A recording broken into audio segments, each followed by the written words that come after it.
الحمد لله وكفى والصلاة والسلام على عباده الذين اصطفى أما بعد. أعوذ بالله من الشيطان الرجيم. بسم الله الرحمن الرحيم. وإذا قرئ القرآن فاستمعوا له وأنصتوا لعلكم ترحمون.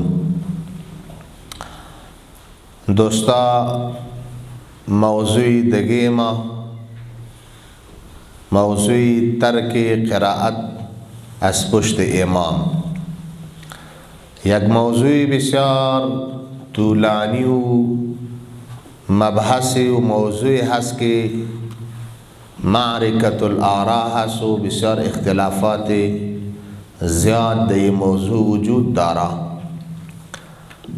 خواندن قرائت یعنی سوره فاتحه از پشت امام،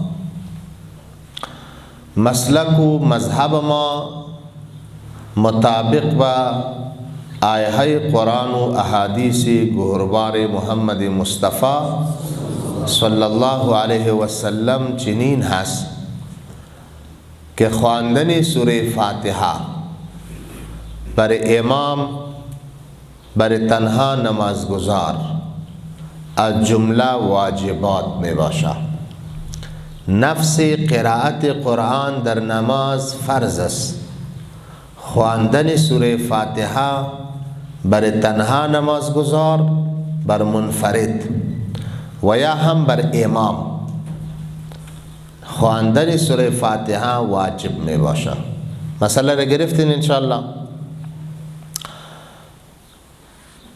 بر مقتدی زمانی که در اقتدا باشد و پشت یک امام اقتدا کرده باشد، ای از پشت امام سوره فاتحه را خواندن نمیتواند، اجازه خواندن سوره فاتحه ندارد. اعم از که این نماز جهری باشد یا هم نماز سری باشد. جهری شام خفتن صبح، سری پیشین و دیگر. در هر نمازی که باشد از پشت امام مقتدی اجازه ندارد که سوره فاتحه را بخواند. ما این مذهب خود را و این مسلک خود را با استناد از قرآن عظیم الشان، از آیه های قرآن و با استناد از احادیث محمد پاک صلی الله علیه و سلم ثابت میکنیم. روز گذشتم گفته بودم که لله الحمد، نمازی که احناف میخوانند این طریقه ثابت شده و تایید شده از صحابه کرام می باشه. در بین ائمه، امامای بزرگ، یگانه امام الائمه، امام اعظم ابو حنیفه رحمت الله علیه است که تابعی می باشه. هم تابعی الرؤیت و هم تابعی الروایت، هم از صحابه روایت داره و هم رؤیت و ملاقات کرده. زمانی که در پیشروی ما یک کس نماز میخوانه و در نماز اشتباهات یزی سر میخوره، خلاف سنت و طریقه پیامبر میخوانه، وجدان ما قبول نمیکنه که خاموش بمانیم. ضرور مداخله میکنیم و برای از یک راهنمایی درست میکنیم.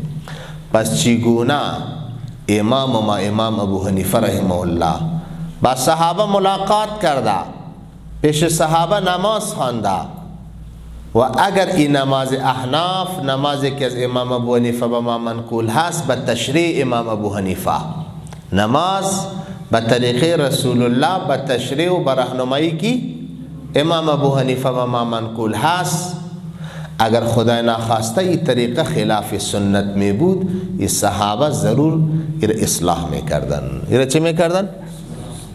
با می شیوه و با می طریقه امام ابو حنیفه نماز میخوانه و صحابه چیز نمیگن. این معنی ازیره دارد که این طریقه نماز، این طرز العملی که امام ابو حنیفه به ما راهنمایی میکنه و تشریح میکنه نماز پیامبر علیه السلام را، این تایید شده از جانب صحابه کرام می باشد. این تایید شده جانب کیست؟ این یگانه امتیاز مذهب احناف هست که تایید شده از جانب کیست؟ صحابه کرام هست. پس بناءً نماز ما لله الحمد بطریقه رسول الله صلی الله علیه و سلم هست. به همه جزئیاتش انشاءالله پیش میریم. جایی که اختلاف هست به استناد قرآن و حدیث انشاءالله بیان میکنیم که شبهات بعض مردم رد شوه و دوستای ما مطمئن باشن. دوستای ما چی باشن؟ امید یزی زیاد نمیره که مخالفین برگردن از عقیده و از فکر خود، غیر مقلدین بیانات ما را بشنون و آنها پس رجوع بکنن. نه امید یزی نمیره الا ماشاءالله اگر خداوند کسی را هدایت نصیب کرده باشه. این جهد و جهد ما، این درس ها و این سلسله درس های عقاید ما فقط و فقط به این نیت هست که امی دوستای ما که مذهبیستن و مقلدین هستن اینها را اطمینان ببخشیم، اینها مطمئن باشن که لله الحمد طریقه نماز ما ای به طریقه سنت محمد مصطفی صلی الله علیه و سلم هست، تاکه از طرف اغیار بر اینها تشویش انداخته میشه و منحرف کرده میشن و بیرا نشون و منحرف نشون. استدلال اول ما از قرآن عظیم الشان. پروردگار در سوره اعراف آیه 204 الله میں فرماید و اذا قرئ القرآن، زمانے کی قرات میشا قرآن، فاستمعوا له، گوش بتن بی قرآن، وانصتوا، خاموش باشن، لعلکم ترحمون، تا بر شما رحم کرده شوام. فاستمعوا له، زمانے کی قرآن خوانده میشا گوش بتن بریزو، و زمانے کی میشنوین، و زمانے کی نماز خفیه باشا دا جهری خو بشنوین. اگر نماز خفیه بود ونسیتو، باز هم خاموش باشن. باز هم چی باشن؟ خاموش باشن. هم گوش بتن و هم خاموش باشن. هم خاموش باشن. اینطور کس نگوی که ما آهسته آهسته در دل خود میخوانم. اگر یک کلمه می آمد که اذا قرئ القرآن فاستمعوا، بعضی غیر مقلدین می گفتن که فاستمعوا آمده گوش بتن، ما گوش میتیم و از اون طرف که خودم میخوانیم. یکی از عقل خلاف است.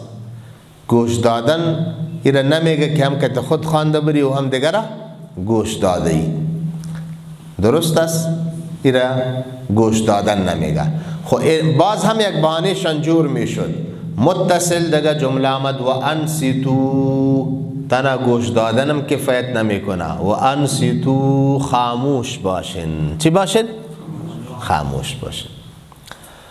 حالیه کریمه شان نزولی ازی در مورد عام هست یا تنها در مورد نماز هست؟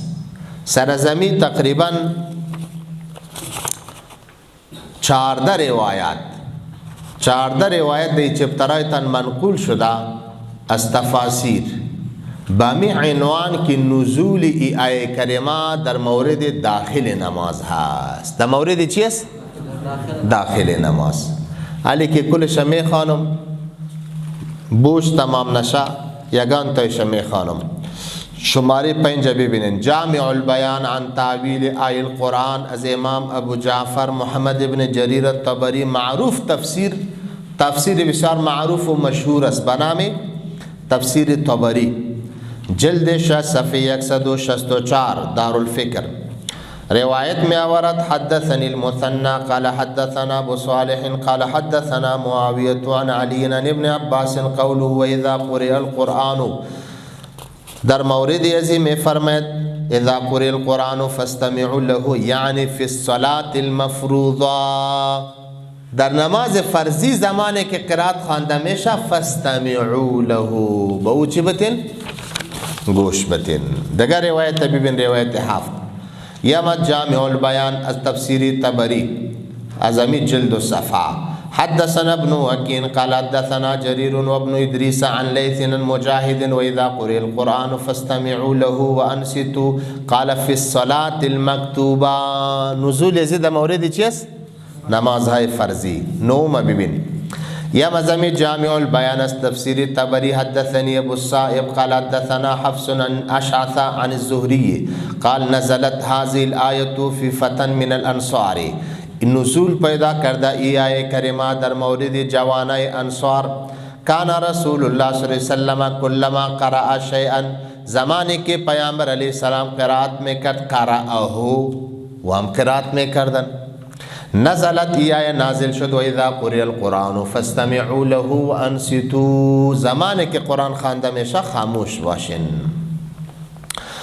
یعنی 14 روایت با همین عنوان آمده که نزول یزید مورد نماز هست. زمانی که در نماز قرائت خوانده میشه شما خاموش باشین. امام میخوانه و کفایت میکنه در حق مقتدی. حالی که در نمازهای خفیه انشاءالله روایات و دلائل دیگر می آوریم. ای بود دلیل اول ما از قرآن عظیم الشان به ارتباط عدم قرائت و ترک قرائت از پشت امام. امام میخوانه مقتدی باید خاموش باشن. چرا الله می فرماید اذا قرئ القرآن فاستمعوا له، زمانی که قرآن خوانده میشه به گوش بتین، و انصتوا خاموش باشین، لعلکم ترحمون تاکه بر شما رحم شوه. دا مقدمه وای لکه پښتو مالی کلی دی، پښتو وای. قرآت خلف الامام چونکه قرآن ربانی کلام دی. بسم الله الرحمن الرحیم. قرآت خلف الامام چونکه قرآن ربانی کلام او آسمانی صحیفه ده، لدی وجه په ادله او اربعو کې د ټولو نه اوچت مقام لري. او زموږ د صفحه اول اس پیدا کدین جا چونکه قرآن ربانی کلام او آسمانی صحیفه ده، لدی وجه په ادله او اربعو کې د ټولو نه اوچت مقام لري. او زموږ د اختلافاتو فیصله کن کتاب دی.